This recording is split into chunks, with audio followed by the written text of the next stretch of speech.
తెలంగాణ మహిళలకు అసలు సిసలైన ప్రతినిధి, చిరునవ్వుతో నిత్యం జనానికి చేరువగా ఉండే మా కవితక్కకు ఇవే మా హార్దిక జన్మదిన శుభాకాంక్షలు. మీ అభిలాష్ గౌడ్, కూకట్పల్లి.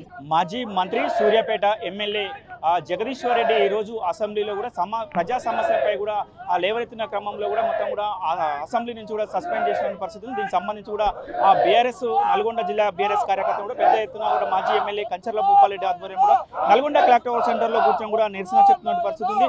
ప్రస్తుతం మాజీ ఎమ్మెల్యే కంచర్ల భూపాలరెడ్డి గారు ప్రస్తుతం అంతా ఉన్నారు. మనం తెలుసుకునే ప్రయత్నం చేద్దాం. సార్, మొత్తం కూడా ఈ రోజు జగదీశ్వర్ రెడ్డిని కూడా అసెంబ్లీ నుంచి కూడా సస్పెండ్ చేసిన పరిస్థితి ఉంది. ఎట్లా చూడదు సార్ ఈ సస్పెండ్?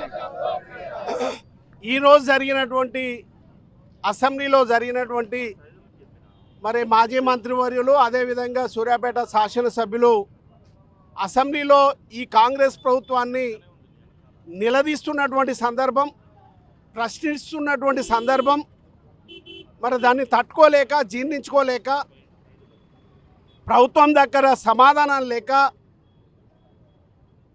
జగదీశ్వర్ రెడ్డి గారిని సస్పెండ్ చేసినటువంటి సందర్భాన్ని గుర్తు చేస్తూ ఉన్నాను. నేను ఒకటే అడుగుతా ఉన్నాను, మరి గుంతకల్ల జగదీశ్వర్ రెడ్డి గారిని ఎందుకు సస్పెండ్ చేసిరో ఒకసారి ఆలోచన చేయాలి.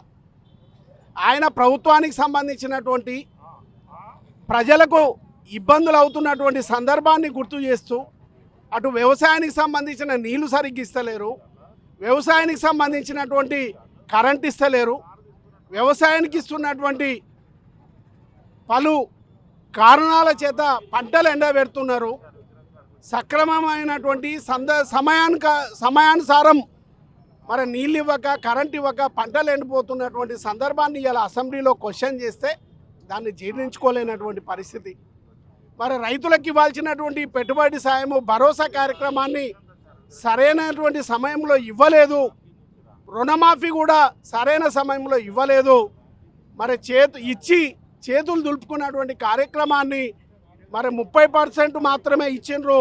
ఇంకా 70% రైతాంగానికి ఇవ్వాల్సిన రుణమాఫీ కానీ పెట్టుబడి సాయం కానీ ఇవ్వలేదు అని నిండు అసెంబ్లీలో అడిగిన దానికి మరి అలా సస్పెండ్ చేసిండ్రు.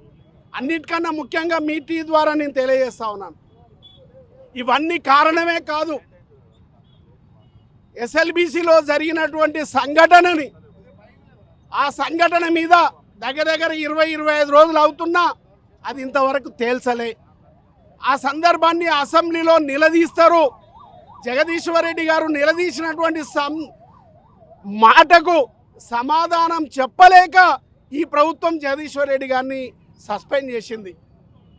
మరి ఇలా సస్పెండ్ చేసినంత మాత్రాన ఆ సమస్య పరిష్కారం కాదు.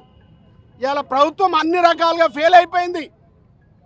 అన్ని రకాలుగా ప్రజలు సమస్యలను పట్టించుకోలేనటువంటి పరిస్థితుల్లో ఇవాళ ప్రభుత్వం ఉంది.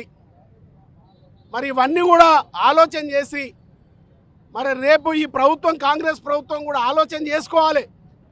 ఎంతసేపు ప్రతిపక్షాల మీద కేసులో లేకపోతే ఇంకోటో చేసి ఇబ్బందులు పెట్టేది కాదు. మీరు ప్రజలకు ఇచ్చినటువంటి హామీలను నెరవేర్చడానికి ప్రయత్నం చేయండి. ఎందుకంటే తెలంగాణ నాయకులకు కానీ కార్యకర్తలకు కానీ తెలంగాణ అభిమానులకు కానీ ఈ కేసులు మరి తోటాలు ఏమి కావు. మరి ప్రజలకు ఇచ్చినటువంటి హామీలు కనుక నెరవేర్చకపోతే ఇంకా పెద్ద ఎత్తున ఉద్యమించాల్సి వస్తుంది. ఉద్యమిస్తాం కూడా.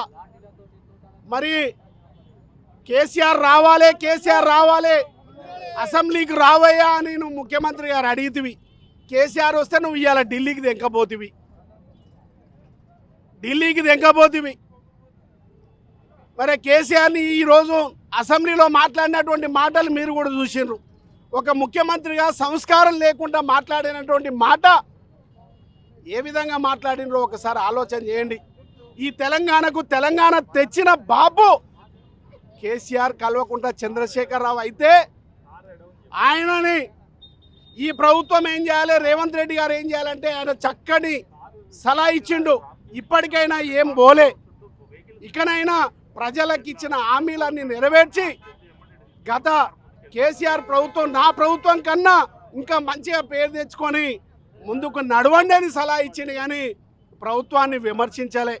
కానీ ఇదే రేవంత్ రెడ్డి గారు మాట్లాడిన మాట మీరందరూ కూడా టీవీల్లో అన్నిట్లో కూడా స్క్రోల్ అవుతా ఉంది. నిలదీస్తున్నటువంటి సందర్భాన్ని చూడలేనటువంటి కాంగ్రెస్ పార్టీ రేవంత్ రెడ్డి గారు మాట్లాడిన మాట మిమ్మల్ని స్ట్రక్చర్ మీదకి తెచ్చింది. ఇక స్ట్రక్చర్ కాదు, నెక్స్ట్ ఏం మాట్లాడిరో మీకు తెలుసు. స్ట్రక్చర్ కాదు, శ్మశానికి పోతారని మాట్లాడారు, మార్చరీకి పోతారనే మాటలు మాట్లాడుతూ ఉన్నారు. ఎవరు మార్చరీకి పోతారో, ఎవరికి ఏమవుతుందో ఆ ప్రభుత్వం, ఆ ప్రజలు, ఆ భగవంతుడే తేలుస్తాడు.